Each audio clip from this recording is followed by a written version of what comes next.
Hello friends, welcome to Study Brains. So आज हम इस वीडियो में एक टॉपिक पढ़ेंगे जिसका नाम है human genome project. So human genome project काफ़ी इम्पॉर्टेंट टॉपिक है। इस टॉपिक को शुरू करने से पहले सिर्फ 1 मिनट के लिए आप ध्यान से सुनिए। मैं कुछ बोलना चाहती हूँ कि मैं जो अभी आपको पढ़ाऊँगी इस टॉपिक से रिलेटेड जो भी चीज़ें, वो सिर्फ और सिर्फ एग्ज़ाम से रिलेटेड इम्पॉर्टेंट चीज़ें हैं। कुछ ऐसे मतलब पीएचडी लेवल वाली कोई चीज़ नहीं है। फ्रॉम द स्क्रैच हम पढ़ेंगे, बहुत बेसिक से, जिसको अगर ह्यूमन जीनोम प्रोजेक्ट के बारे में कुछ भी नहीं पता उसको भी समझ में आ जाएगा। फ्रॉम वेरी स्क्रैच हम पढ़ेंगे और टू द एडवांस लेवल जो कि एग्ज़ाम के लिए इम्पॉर्टेंट हो। ओनली एग्ज़ाम ओरिएंटेड चीज़ें ही हम पढ़ेंगे। तो अगर आपने वीडियो को बीच में स्किप कर दिया तो हो सकता है कि आप आधी अधूरी चीज़ें समझेंगे और बाकी की चीज़ें नहीं समझ पाएंगे। तो पूरे वीडियो में मैंने पूरी एग्ज़ाम रिलेटेड चीज़ें ही टॉपिक के रिलेटेड मैंने समझाई हैं। तो आप पूरा वीडियो देखिएगा, बीच में स्किप करके मत जाइएगा, क्योंकि स्किप करके जाओगे तो हो सकता है कि बाकी की चीज़ें आपको समझ में ना आए। तो चलिए चालू करते हैं आज का वीडियो, चालू करते हैं आज का टॉपिक। तो ह्यूमन जीनोम प्रोजेक्ट, इस ह्यूमन जीनोम प्रोजेक्ट को शुरू करने से पहले हमें सबसे पहले जानना पड़ेगा कि जीनोम का मतलब क्या होता है। What is genome? क्योंकि जीनोम, बिना जीनोम का मतलब जाने हमें ह्यूमन जीनोम का प्रोजेक्ट समझना it's like an impossible task. तो जीनोम का मतलब क्या है, इसको हमें पहले समझना होगा। तो जीनोम क्या होता है उसको जानने से पहले हमें कुछ ऐसे बेसिक्स चीज़ें जाननी ज़रूरी है जो जिसको समझ के ही हम जीनोम का मतलब समझ पाएंगे। तो सबसे पहले बेसिक्स क्या है, हमारी बॉडी में बिलियंस ऑफ सेल्स हैं। आपको सभी को पता है हमारी बॉडी में बिलियंस ऑफ सेल्स हैं। हर एक सेल के अंदर न्यूक्लियस होता है। ओके, हर एक सेल के अंदर न्यूक्लियस होता है और न्यूक्लियस के अंदर होता है डीएनए, जिसे हम जेनेटिक मटेरियल बोलते हैं। अब वो डीएनए से बनता है क्रोमोसोम्स। मैं फिर से रिपीट करती हूँ, हर एक सेल्स के अंदर होता है न्यूक्लियस, न्यूक्लियस के अंदर होता है डीएनए जिसे हम जेनेटिक मटेरियल बोलते हैं, और डीएनए से बनता है क्रोमोसोम्स। ठीक है, इतना आप समझ गए। अब इन अ सेल देयर आर 46 क्रोमोसोम्स।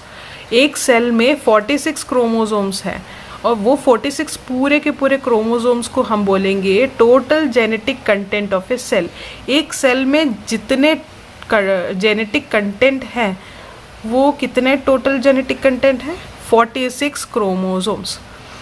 मतलब एक सेल के अंदर ऐसे बिलियंस ऑफ सेल्स हैं, तो हर एक सेल, हर एक बिलियंस ऑफ सेल्स के अंदर 46 क्रोमोसोम्स पाए जाएंगे और उसका मतलब होता है total genetic content of a cell. एक सेल के अंदर वो 46 क्रोमोसोम का मतलब होता है टोटल जेनेटिक कंटेंट।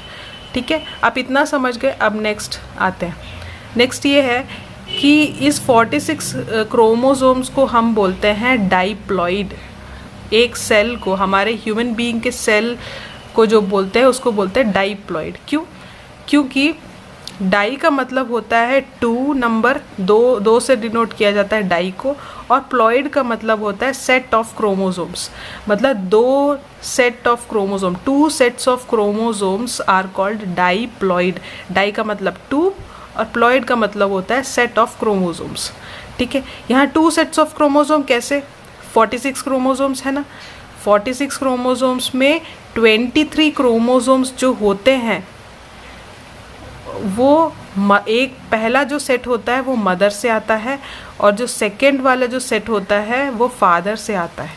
कहने का मतलब 46 क्रोमोसोम्स जो टोटल क्रोमोसोम्स हैं, टोटल जेनेटिक मटेरियल है हमारे सेल के अंदर, उसमें 23 क्रोमोसोम्स जो होते हैं वो मदर से आते हैं एक सेट, और दूसरा सेट जो होता है 23 क्रोमोसोम्स वाला वो फादर से आता है। दोनों 23 और 23 को मिला के 46 होता है, वही है टोटल क्रोमोसोम्स 46। तो इसका मतलब मदर और फादर दोनों सेट ऑफ क्रोमोसोम्स से आने के वजह से इसको हम बोलते हैं डाइप्लॉइड।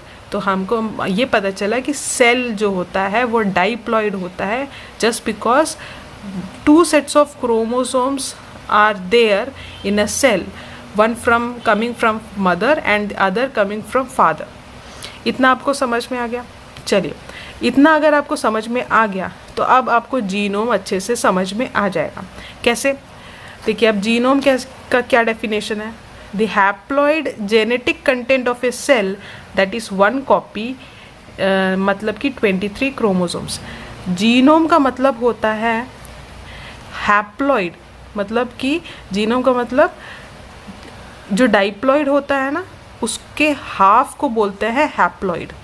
तो जितने भी क्रोमोसोम्स डाइप्लॉइड के साथ अगर डिवाइड बाय 2 करोगे तो जितना क्रोमोसोम्स बचा वही जीनोम होगा। दैट मीन्स डाइप्लॉइड में कितने क्रोमोसोम्स होते हैं? 46 क्रोमोसोम्स। और अगर इसको डिवाइड बाय 2 कर दे तो कितना मिलेगा? 23 क्रोमोसोम्स।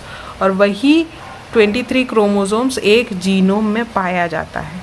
तो इन शॉर्ट मैं फिर से बता देती हूँ, जीनोम का मतलब haploid genetic content of a cell.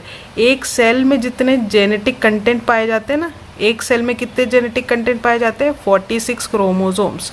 उसका हैप्लॉइड मतलब डिवाइड बाय 2, मतलब डाइप्लॉइड का हाफ। तो उसका मतलब 46 डिवाइड बाय 2 कितना हुआ? 23 क्रोमोसोम्स। 23 क्रोमोसोम्स होते हैं एक जीनोम में, ठीक है। 1 genome is equal to 23 chromosomes. अब आप पूछोगे सोमैटिक सेल क्या होता है? 1 somatic cell is equal to 46 chromosome. तो वो एक सोमैटिक सेल में होते हैं 46 क्रोमोसोम्स। दैट मीन्स एक जीनोम में कितने क्रोमोसोम होते हैं? 23 क्रोमोसोम्स। अगर 46 क्रोमोसोम्स हो किसी सेल के अंदर तो उसमें कितने जीनोम पाए जाएंगे? 2 genome. 2 genomes where there in 1 somatic cells. Okay, so आपने अभी पढ़ लिया, जीनोम पढ़ लिया, और जीनोम में मतलब कितने क्रोमोसोम्स होते हैं और वगैरह, ये सब चीज़ें आपने पढ़ लिया। लेकिन ह्यूमन जीनोम प्रोजेक्ट को समझने के लिए डीएनए कैसे बनता है ये भी ज़रूरी है, क्योंकि ह्यूमन जीनोम प्रोजेक्ट का मतलब ही होता है जीनोम सीक्वेंसिंग। डीएनए के अंदर की जो चीज़ें सीक्वेंस होती है वो समझनी ज़रूरी है। तो अगर आप डीएनए को ही नहीं समझ पाओगे तो वो मतलब उसके लिए थोड़ा सा मुश्किल हो जाएगा। तो इसलिए हमको 2 मिनट का बेसिक्स जानना और ज़रूरी है कि डीएनए कैसे बनता है, डीएनए का क्या प्रोसेस होता है। उसके बाद ह्यूमन जीनोम प्रोजेक्ट पूरा का पूरा हम समझते हैं, ठीक है। ये मैं अभी सिर्फ एक बैकग्राउंड आपको क्लियर करके दे रही हूँ। इसके बाद आप ह्यूमन जीनोम प्रोजेक्ट को एक साथ समझोगे तो सब समझ में आ जाएगा। तो चलिए डीएनए पढ़ते हैं कि डीएनए कैसे बनता है, ठीक है। डीएनए कैसे बनता है एक एग्जाम्पल से हम समझते हैं। मान लीजिए जैसे लेटर्स मिलके बनते हैं एक वर्ड, और बहुत सारे वर्ड्स मिलके बनते हैं एक पैराग्राफ। सिमिलरली न्यूक्लियोटाइड्स के अरेंजमेंट से मिलके बनता है एक जीन, और बहुत सारे जीन से मिलके बनता है एक डीएनए, 1 डीएनए। एक एग्जाम्पल से समझते हैं तब आपको अच्छे से समझ में आएगा। मान लीजिए इसमें से कोई एक वर्ड उठा लो, जैसे मान लो ये एवरी नाम का एक वर्ड है। ये एक वर्ड है एवरी। आपको पता है ई एक लेटर है, वी एक लेटर है, ई आर वाई ये सारे के सारे लेटर्स हैं। सारे के सारे लेटर्स से मिलके बनता है एक वर्ड जिसे हम एवरी बोलते हैं। सिमिलरली अगर लेटर की जगह पे हम न्यूक्लियोटाइड को एज्यूम कर लो, तो न्यूक्लियोटाइड के अरेंजमेंट्स कुछ इस तरीके से किया जाए कि वो एक जीन बन जाता है। मतलब न्यूक्लियोटाइड्स का अरेंजमेंट को ही हम बोलते हैं जीन। मतलब अगर हम बोले कि ई को एक न्यूक्लियोटाइड मान ले, वी को मान ले, ई आर वाई ये सारे के सारे एक न्यूक्लियोटाइड्स हैं। इन सारे के सारे न्यूक्लियोटाइड्स के अरेंजमेंट को के बाद एक जीन बनता है। ऐसे तो कितने सारे जीन हैं, ये भी एक जीन है, क्योंकि H एक न्यूक्लियोटाइड है, U भी है, M है, A है, N है। ये सारे के न्यूक्लियोटाइड्स मिलके बनाते हैं एक जीन। तो ये न्यूक्लियोटाइड है, ये भी एक न्यूक्लियोटाइड है, ये सारे न्यूक्लियोटाइड्स हैं। अब आप ध्यान से सुनिएगा, जिस तरीके से वर्ड्स सारे के सारे वर्ड्स एक पेज में लिखे हैं, तो ये सारे वर्ड्स जो लिखे हैं इनसे क्या है, एक पैराग्राफ पूरा कंप्लीट होता है। मैंने बताया ना, जैसे वर्ड्स से मिलते बनते हैं एक पैराग्राफ, वैसे ही ये अगर जीन्स हो, ये सारे के सारे जीन्स हो, ठीक है, ये जीन हो, ये जीन हो, ये सारे के सारे जीन हो, तो ये सारे के सारे जीन मिलके एक पूरा डीएनए तैयार होता है। मतलब कि एक पैराग्राफ को हमने एज्यूम किया 1 डीएनए के साथ। आई होप आपको समझ में आया होगा। अगर नहीं आया तो एक और बार रिप्ले करके देखिएगा, ज़्यादा कठिन नहीं, बस ध्यान से सुनने की बात है।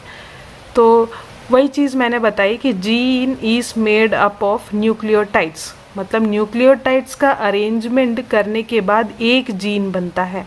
Similarly 1 DNA is made up of genes, बहुत सारे ऐसे जीन्स मिलके बनते हैं एक डीएनए, ठीक है। 1 DNA is equal to 1 chromosome. अब मेरी बातों को ध्यान से सुनिएगा। 1 genome is equal to 23 chromosomes. एक जीनोम में 23 क्रोमोसोम्स होते हैं। तो हर एक 23 क्रोमोसोम्स में एक एक डीएनए पाए जाएंगे, है ना। हर एक 23 क्रोमोसोम्स में एक एक डीएनए पाए जाएंगे। अब हर एक डीएनए के अंदर क्या होता है, बहुत सारे जीन्स पाए जाते हैं। मैंने आपको बताया था ना, जीन्स मिलके, बहुत सारे जीन्स मिलके एक डीएनए बनता है।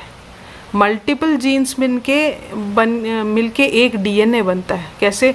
जिस तरीके से वर्ड्स जो होते हैं वो मिलके एक पैराग्राफ बनाते हैं, वैसे ही बहुत सारे जीन्स मिलके एक डीएनए तैयार होता है। सिमिलरली डीएनए के अंदर बहुत सारे जीन्स होंगे, ठीक है। वो जीन्स, बहुत सारे जीन्स प्रेजेंट होंगे एक डीएनए के अंदर। अब उस जीन के अंदर, उस पर्टिकुलर जीन के अंदर क्या होगा, उस पर्टिकुलर जीन के अंदर अगर हम किसी एक जीन को उठा लें तो उसके अंदर क्या होगा, न्यूक्लियोटाइड का अरेंजमेंट। ई एक न्यूक्लियोटाइड, वी है एक न्यूक्लियोटाइड, ई आर वाई, ऐसे सारे के सारे न्यूक्लियोटाइड के अरेंजमेंट से बनता है एक जीन, ठीक है। तो मतलब कहने का मतलब ऐसे 23 क्रोमोसोम्स, जिसको हम एक जीनोम बोलते हैं, उन सारे के सारे 23 क्रोमोसोम्स में पाए जाते हैं हर एक डीएनए। और उस हर एक डीएनए के अंदर होता है एक एक बहुत सारे जीन्स। हर एक डीएनए के अंदर पाया जाता है बहुत सारे जीन्स, और हर एक जीन के अंदर पाया जाता है न्यूक्लियोटाइड का अरेंजमेंट। आई होप अगर आपने मेरे वर्ड्स को ध्यान से सुना होगा तो आप समझ पा रहे होंगे, ठीक है। तो कहने का मतलब ह्यूमन जीनोम प्रोजेक्ट का मतलब क्या होता है, जीनोम सीक्वेंसिंग, मतलब कि जो 23 जीनोम सीक्वेंसिंग का मतलब, जीनोम का क्या मतलब होता है, 23 क्रोमोसोम्स। उन सारे के सारे 23 क्रोमोसोम्स के अंदर का जो न्यूक्लियोटाइड्स है उसका अरेंजमेंट, उसका सीक्वेंस को रीड करना ही ह्यूमन जीनोम प्रोजेक्ट है।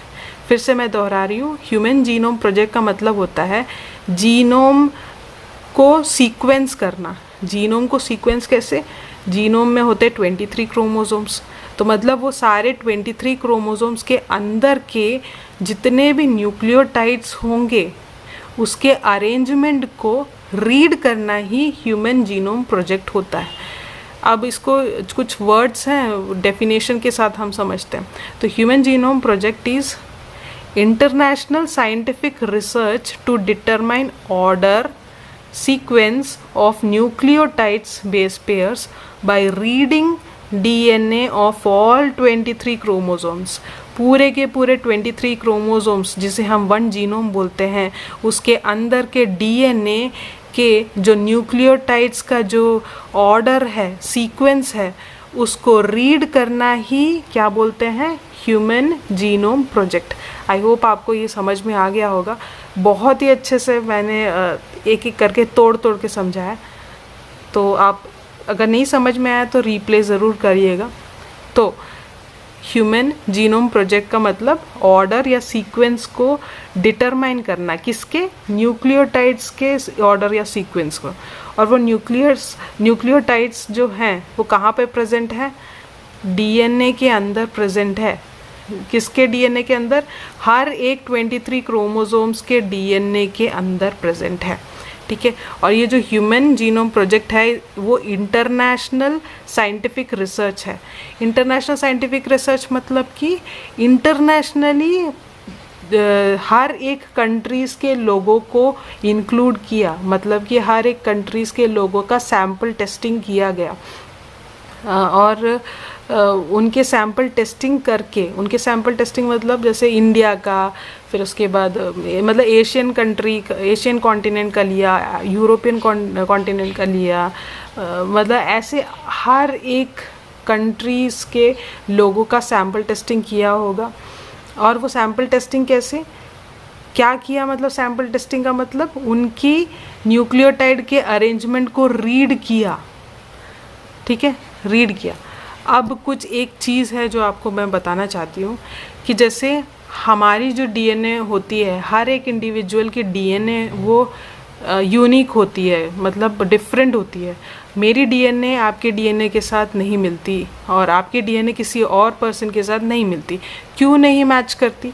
क्योंकि हमारे डीएनए के अंदर जो न्यूक्लियोटाइड्स है ना, जो मैंने आपको बताया, उसका जो अरेंजमेंट होता है वो डिफरेंट होता है। इस वजह से हमारे डीएनए मैच नहीं करती। न्यूक्लियोटाइड सेम रहता है, सबके शरीर में सेम न्यूक्लियोटाइड्स ही पाया जाता है। ओके, सो आज के इस वीडियो में इतना ही रखते हैं क्योंकि वीडियो लंबा हो जाएगा। ह्यूमन जीनोम प्रोजेक्ट का जो वीडियो है ये अभी और भी चलेगा, नेक्स्ट पार्ट में हम और भी पढ़ेंगे। ये जस्ट एक ओवरव्यू है। प्लीज़ लाइक, शेयर और सब्सक्राइब कर दीजिएगा मेरा चैनल। मिलती हूँ अगले नए वीडियो में। थैंक यू सो मच, आप आखिरी तक बने रहे। पार्ट 2 अब ज़रूर देखिएगा क्योंकि नेक्स्ट उसकी कंटिन्यूएशन है।